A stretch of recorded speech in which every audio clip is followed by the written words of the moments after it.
passons à Dr El Msraoui Joumana. Elle est cardiologue au niveau du CHU de Marrakech qui va nous parler un petit peu des affections donc post-Covid et les répercussions sur la santé et notamment la santé cardiovasculaire. À vous la parole. Merci Madame la Présidente, honorable présence. Donc permettez-moi de vous présenter mon topo aujourd'hui sur les affections post-Covid et sur le long Covid. Donc j'emprunte la citation de Madame de Sévigné pour parler de la mémoire qui est dans le cœur. Et cette citation illustre très très bien donc, le Covid et le long Covid. Et je vous dirai à la fin de mon topo pourquoi. Je commence par la définition de l'European Society of Cardiology, donc qui parle de deux définitions. La première qui était en 2020 et qui parlait de la persistance des symptômes, qui est devenue par la suite l'évolution du Covid sur 3 à 4 semaines. Et puis la définition, la toute dernière, de celle de l'European Society of Cardiology de 2021, qui parle de la persistance d'au moins 12 semaines des symptômes du Covid-19. Donc, la présente définition à laquelle se rajoutent bien sûr les symptômes cliniques et bien sûr également les biomarqueurs biologiques et d'imagerie cardiaque dont monsieur le professeur avait parlé tout à l'heure.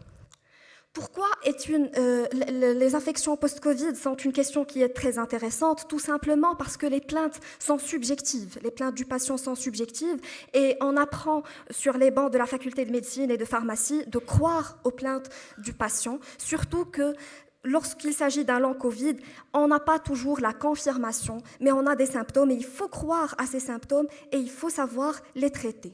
D'autant plus que ce long Covid et que le Covid-19 en général s'est manifesté par des manifestations multisystémiques, pas uniquement respiratoires, mais ça a touché le cœur, le cerveau, le poumon et aussi l'intestin et le microbiote intestinal.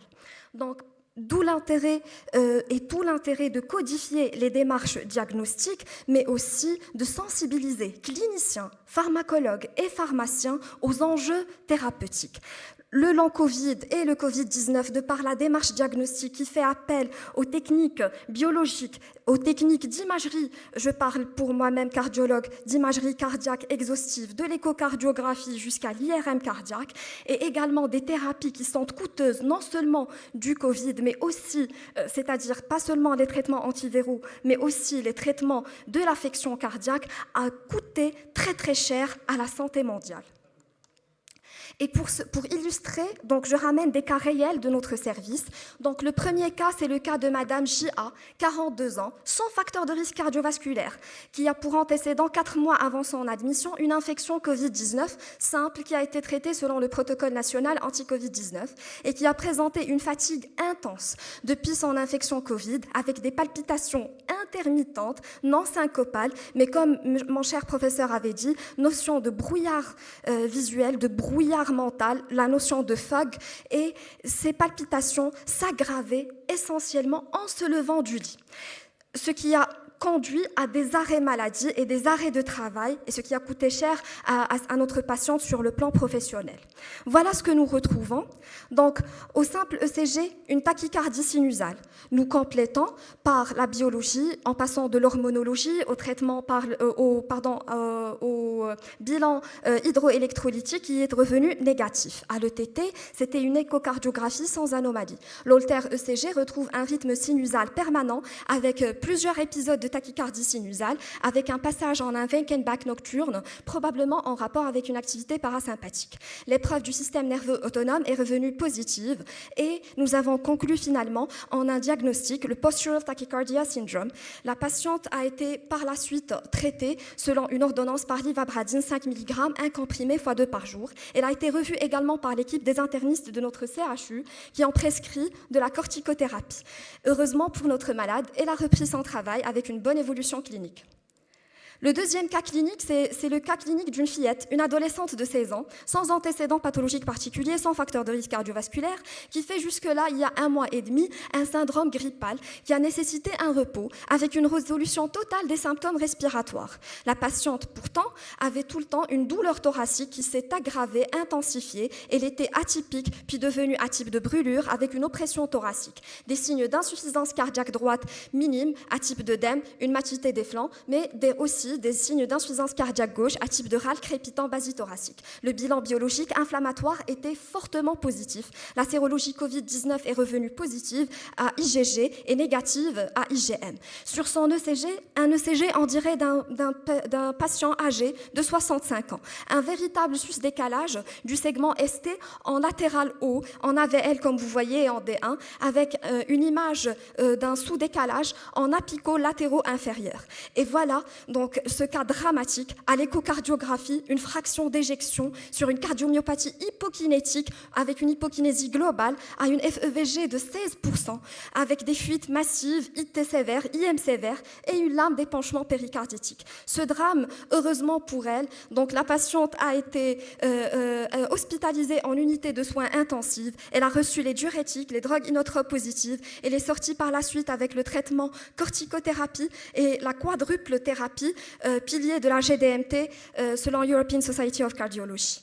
Malheureusement pour elle, elle est toujours en insuffisance cardiaque, mais heureusement aussi, maintenant, elle est en FEVG améliorée. Je l'ai vu hier, elle est à 45% de sa fraction d'éjection.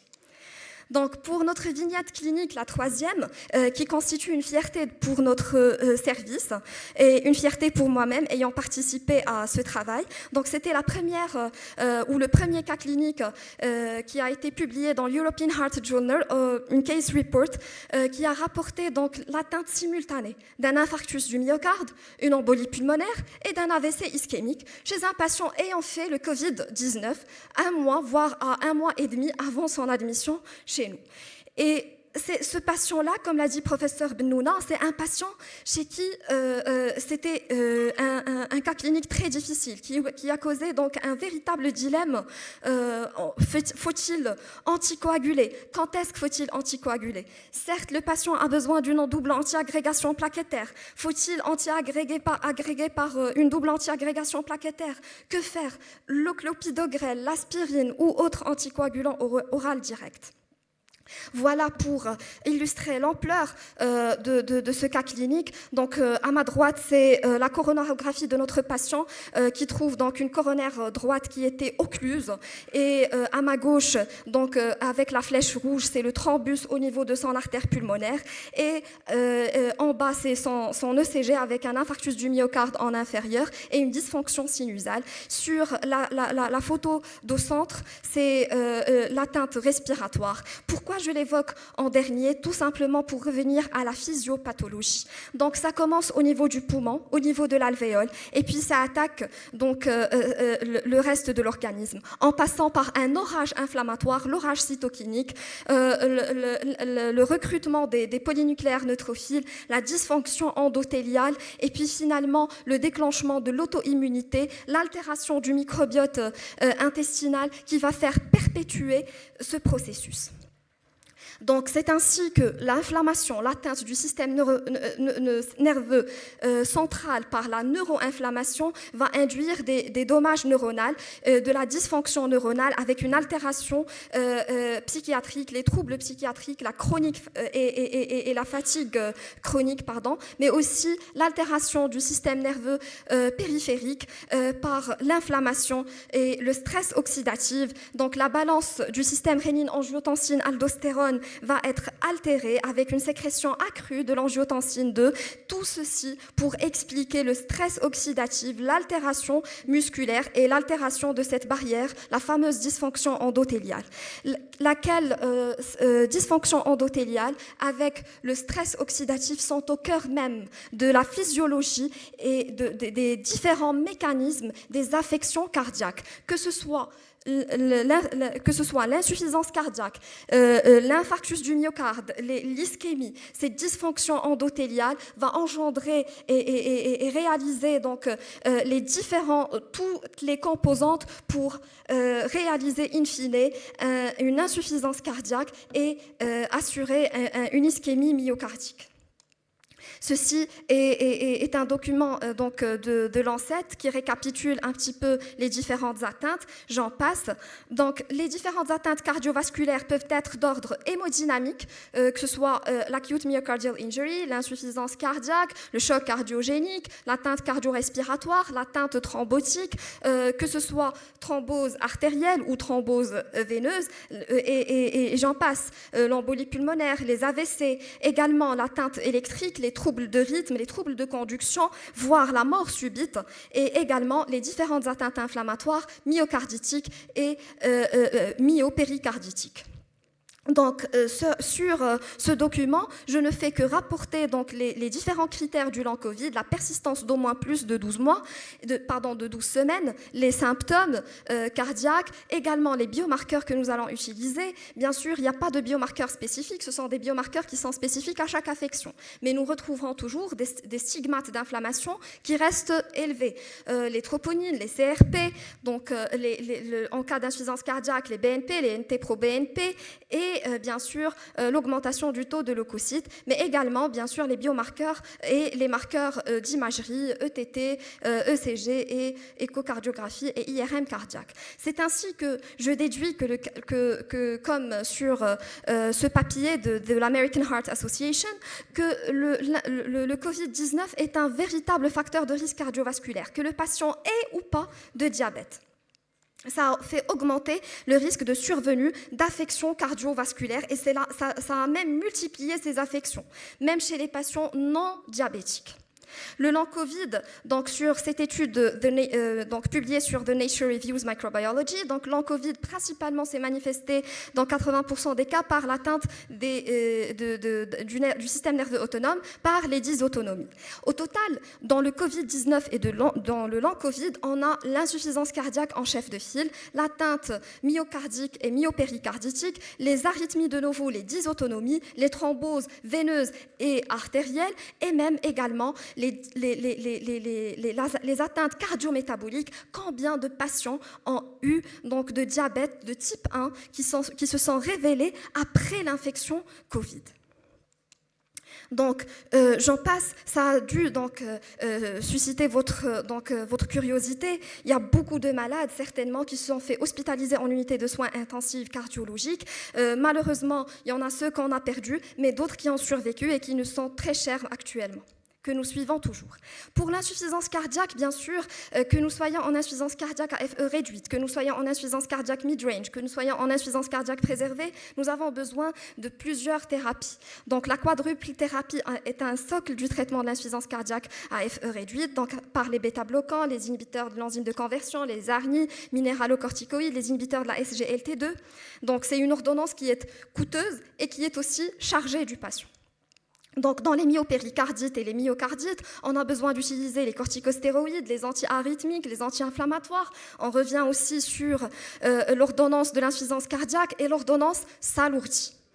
Dans les POTS, dans les tachycardies, dans les dysautonomies, dans les arythmies de novo, on a besoin de ce panoplie de traitements, de la corticothérapie, des traitements anti-arythmiques, de l'ivabradine, des bêta-bloquants différentes classes, et l'ordonnance s'alourdit. Dans l'atteinte artérielle métabolique veineuse, donc on a la balance anti-agrégation et anticoagulation qui se rajoute à l'ordonnance d'insuffisance cardiaque probablement, et l'ordonnance s'alourdit. Elle s'alourdit pour que le patient se retrouve finalement dans le panoplie des interactions médicamenteuses. Ces interactions médicamenteuses qui peuvent avoir de véritables conséquences cliniques qui sont vraiment graves, qui vont faire hospitaliser nos patients en unité de soins intensives, que ce soit des conséquences rythmiques, conductives, les QT longs, le risque de passer en torsade de pointe, en fibrillation ventriculaire, en tachycardie ventriculaire, donc c'est l'arrêt cardiaque, le risque également d'hémorragie sévère, le risque donc énorme et également d'atteinte de dysrégulation glycémique. Mais non seulement, nous sommes des Marocains et nous utilisons également de la thérapie, de la phytothérapie dans nos cuisines de chaque jour. Et qu'est-ce qu'on prend pour le Covid-19 et le long Covid? Et qu'est-ce qu'on prend pour toute infection respiratoire? On peut prendre de l'ail, on peut prendre du gingembre, on va prendre du ginseng.